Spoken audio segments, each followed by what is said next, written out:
Hi, my name is Kirsten. I am an avid sewer and knitter and just general hobbyist. But today I want to talk about how I got started sewing. I feel like people ask me a lot about, how'd you get started or how'd you get so good at something? And as much as I hate to be the bearer of this news, the way to get good at something is practicing.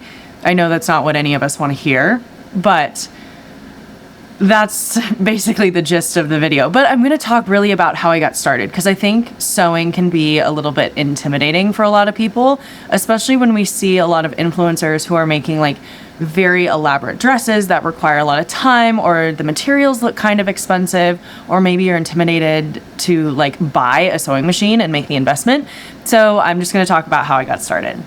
So I'm not going to lie, I actually really like taking classes. I'm a huge advocate for taking classes. I live in Denver, Colorado, so I actually looked up sewing classes in Denver when I was very first learning how to sew. Now, I think now in 2026, a lot of the current sewing stores that we see are more geared towards quilters. I think that's what's kind of survived in the last decade or so. And, with Joann's RIP going out of business, it has turned sewing into a bit of an inaccessible hobby for those of us who just kind of want to get started. Now, you, by all means, can go to YouTube and look up tutorials, but I just really wanted to talk to somebody and be able to ask questions about how to get started sewing. So I ended up finding a store in Boulder, Colorado, which is about a 30 to 35 minute drive from Denver.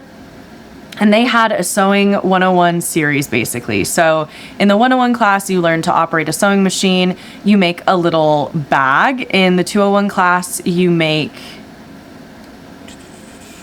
What do you make it into? Oh, a zippered pouch. In the 201 class, you learn to do a zipper. You learn a little bit more about the stitches on the sewing machine.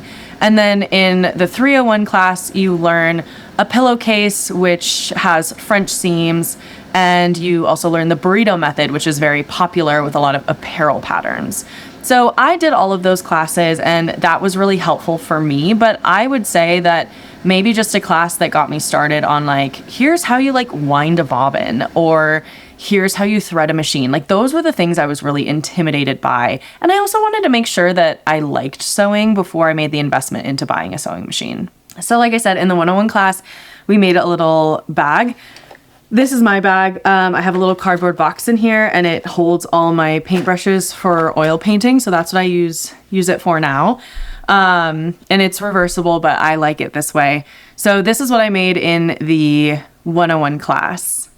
In the 201 class, I made this zippered pouch. So made this for the first time. It is lined. And then in the 301 class, I made a pillowcase. It is Christmas themed, so it's with my Christmas decor.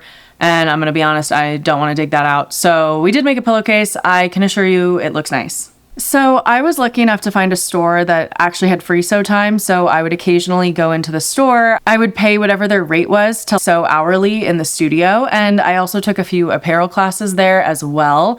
But I was doing a lot of sewing on my own time. I went in and I was practicing on the machines. If you want to get better at sewing and you're not taking a class, I would also recommend starting with a project that kind of excites you. You don't have to start with a very simple bag. You can make a cute tote bag, or you can make, just make a project that gets you excited to get behind your sewing machine. So that would be one of my tips if you want to get started sewing and you're maybe a little intimidated. But start with a project that makes you excited to get behind your sewing machine, because that is what's going to make you better. After the classes ended, I bought my first sewing machine. So I went on Facebook Marketplace and I found a sewing machine for about $40. It's a Singer. It's not a computerized machine. It's definitely seen some wear and tear. But like I said, I only paid $40 for it. It sews fine. I still have it and I use it, especially when I'm doing top stitching on jeans. I like to have a second sewing machine with the thread that I'm going to use in there. Now, if you're looking for a used sewing machine, you might have luck on Facebook Marketplace. You might have luck at maybe any creative reuse centers. You could check out thrift stores. Those are all good places to look for a used sewing machine. Now, I did get to a certain point in my sewing where I was getting kind of frustrated with the limitations of my sewing machine. I could have done it for a long time. It honestly probably would have made me a pretty decent sewer, but I really wanted to upgrade. So I bought a Janome Mod 50, which coincidentally was the same machine I learned on at the sewing store in Boulder. So I still have a Janome Mod 50. Actually, if you look behind me, that's my sewing machine. So I still sew on that. I like it. It's a pretty basic machine. It was budget friendly for my budget. It does buttonholes, which is something I really wanted. And honestly, I only use about 6 stitches on there, but every once in a while I'll discover a stitch and be like, oh, maybe I'll use this for a project. Like I'm currently using, there's like a checkerboard stitch on a project that I'm working on right now. At the end of the day, a lot of how I get started with my hobbies is I like rise from bed like a vampire. And I was like, I think I'm going to learn sewing today. And I looked up where I could learn sewing and how to get started. And that's essentially how I got started. As soon as I took my first sewing class, I went in with like a goal and I was like, here's the things I eventually want to sew. And my first kind of like big project was actually a bag by Noodlehead Patterns. So I took a bag making class. And part of why I was like rushing through this series at the sewing store is they were like, you should do these classes before you take the bag making class. And I was like, I really want to take the bag making class. So I took all of these classes like back to back to back just so I could take this bag making class. And I made a crossbody bag and it's still one of my favorite bags, although it is in need of repair. So that's kind of how I got started sewing. And the more I practiced and the more I was like, oh, I want to make this next. I want to make this next. I was always trying to pick projects that would teach me something. So you don't have to worry about not picking a project because you maybe don't have a skill. That just might be the project where it's time for you to learn that skill. So if you want to get started sewing, the obvious thing is you are going to need a sewing machine. One other thing I might recommend is if you have a tool library near you or even just a regular library, tool libraries and libraries might have sewing machines that you can rent. I think the Denver library actually has sewing classes. So I can't speak to where you live, but libraries are a really good place to check out if you're looking for sewing classes and having trouble finding them. Of course, sewing stores are other good places to start, but if you want live classes, those would probably be my 2 recommendations for getting started. Now, I knew I really wanted to get started sewing. I've been knitting for a while. I love fashion, so I feel like making my own clothes was something that really excited me.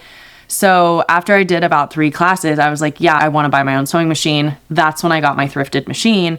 And then from there, I got, my upgraded machine. You don't need much else to get started sewing. So maybe the upfront investment is $200 for a decent machine. And then you might have to buy some thread. So thread is not very expensive. I mean, we're talking maybe $5. And if you're worried about fabric cost, I would also recommend checking out creative reuse centers and thrift stores. So when I was learning to sew, I went to a creative reuse center and I bought fabric for, maybe 2 or 3 yards for a couple dollars.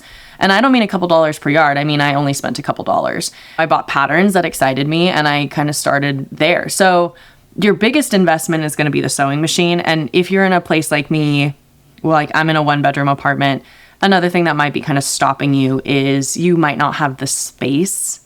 So I had to set aside, like this was my sewing station behind me. I had to make this sewing station and I had to make it work because I don't really have space in my apartment. So that was kind of a struggle for me too. But those are kind of the biggest barriers. So once you have that, the world is kind of your oyster and you can get started with whatever you want. If you have any questions about getting started, please let me know. I would love to share more about how I got started. I'm actually doing a video on the first patterns I made when I got started. So if you'd like to check that out and some pattern recommendations for the beginners, you can check out that video. But let me know if you have any questions. I love talking about sewing and crafting and all of those things. And I hope to see you in the next video. Bye.